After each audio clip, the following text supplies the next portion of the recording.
Hello, I am TOROS. Welcome to what's happening in Turkey. The grand chessboard. What is left for the Kurds? Tensions between Syria's central government and the Syrian Democratic Forces, the SDF, which controls much of northeastern Syria, escalated at the start of January after clashes around Aleppo. The situation has still not fully stabilized. Several agreements were announced, yet fighting on the ground continued for weeks. Only on 20th of January did both sides agree to a limited 4-day ceasefire. Before that ceasefire took effect, the SDF withdrew from many areas it had long controlled. Even after the agreement, violations continued. The truce was later extended by 15 days to support the US transfer of ISIS detainees to Iraq, according to the Syrian Ministry of Defense, and the new ceasefire took effect on 24th of January at 11 p.m. local time, underscoring Washington's continuing mistrust of Damascus on the issue of ISIS prisoners.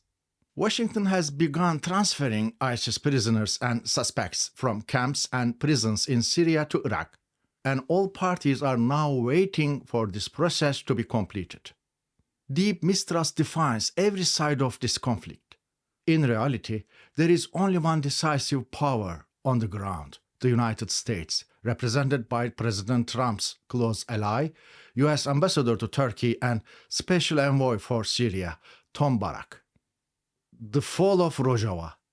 On 18th of January, Syria's de facto president, al-Sharaa, announced that a 14-point ceasefire text had been signed between Damascus and the SDF. SDF commander Mazlum Abdi confirmed it. At first, the SDF handed control of Deir ez-Zor and Raqqa to the central government. But what existed was a text, not a genuine agreement. Syrian forces soon pushed Kurdish units northward toward the Turkish border and began advancing on Hasaka. The SDF responded by calling for resistance. Mediation efforts led by US envoy Tom Barak and Kurdistan regional government leader Mesut Barzani temporarily eased tensions. Yet, within just 2 weeks, the SDF lost nearly 80% of the territory it had once governed. Damascus left Hasaka and Kamishli under Kurdish administration. But the Kurds lost not only cities, they also lost vital oil fields. Approximately 170,000 Kurds were displaced.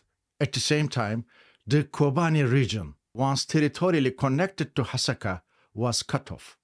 A severe humanitarian crisis unfolded in Kobani, with water, bread, and electricity cut off. Families remained besieged and forced to sleep in freezing temperatures. The Kurdish Red Crescent confirmed that at least 5 children had died from hypothermia. Without international assistance, conditions were expected to deteriorate further. On 23rd of January, the SDF transferred control of the Akdam prison in Raqqa, where ISIS detainees were held, to Damascus.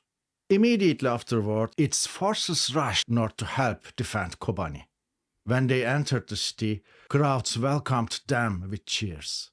How the Kurdish-run Hasaka governorate will ultimately integrate into Syria's central administration remains unresolved and has been postponed to later negotiations.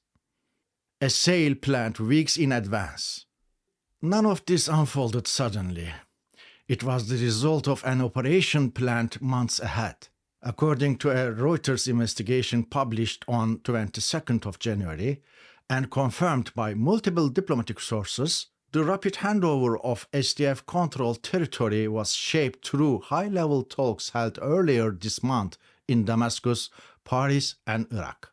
On 17th of January, the United States informed Kurdish leaders that its strategic priorities now lay with Ahmed al-Sharaa, not with the SDF. The Syrian army moved quickly.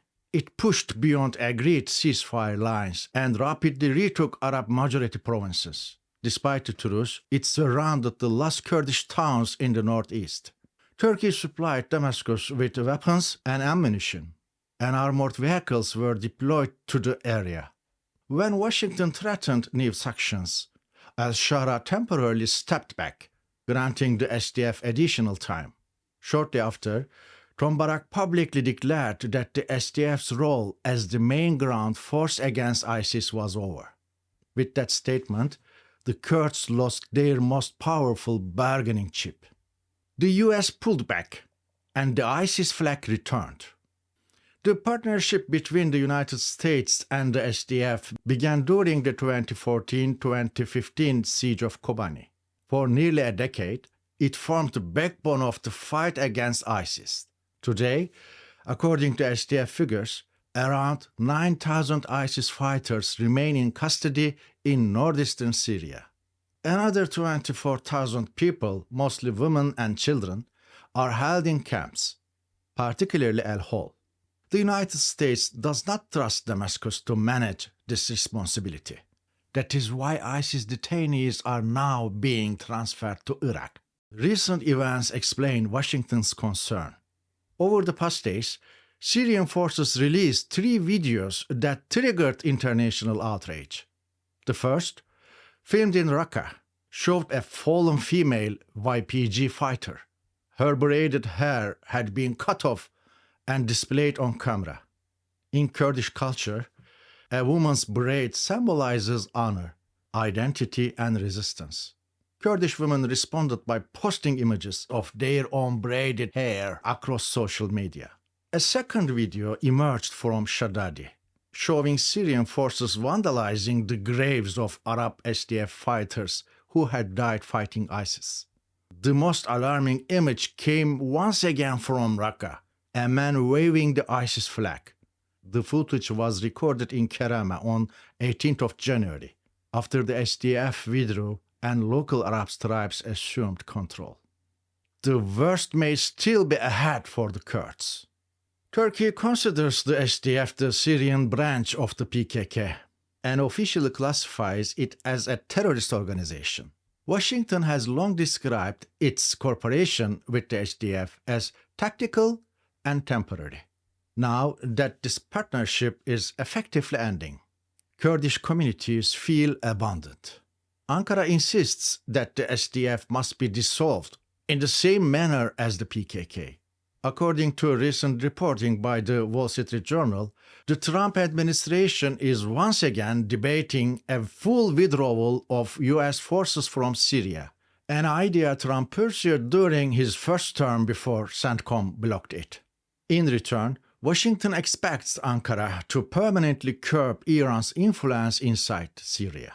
Whether the personal relationship between President Erdogan and Donald Trump will evolve into a durable political axis remains uncertain.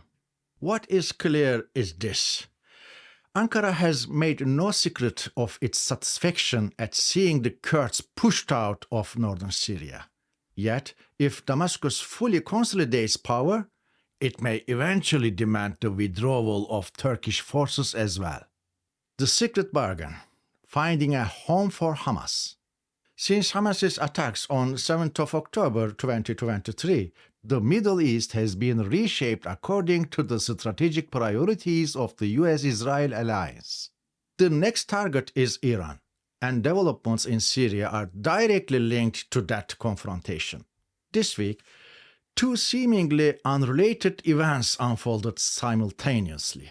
Israel imposed an entry ban on President Erdogan's son, Bilal Erdogan, citing his pro-Palestinian statements. In practice, the move was symbolic and carried little real consequence. At the same time, in Davos, a US-led plan was finalized. Under this plan, Hamas's leadership agreed to disarm and leave Gaza. Turkey is among the countries being considered as a possible destination for senior Hamas figures. While Ankara and Tel Aviv appeared publicly locked in a diplomatic dispute over a symbolic travel ban, behind closed doors, they were negotiating the future relocation of Hamas's leadership.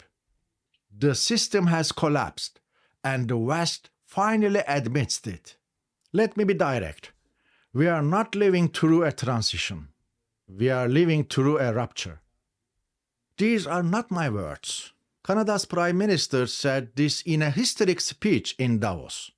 He acknowledged We knew the story of the international rules-based order was partially false. And we knew that international law applied with varying rigor depending on the identity of the accused or the victim. That system has now collapsed. Global leaders are trying to mask years of failure with fear, warning of a migrant threat or of China's unstoppable rise. The speech received a standing ovation. Such a moment, such open honesty, is extraordinarily rare in international politics. I never expected it from a Western leader, certainly not from Canada.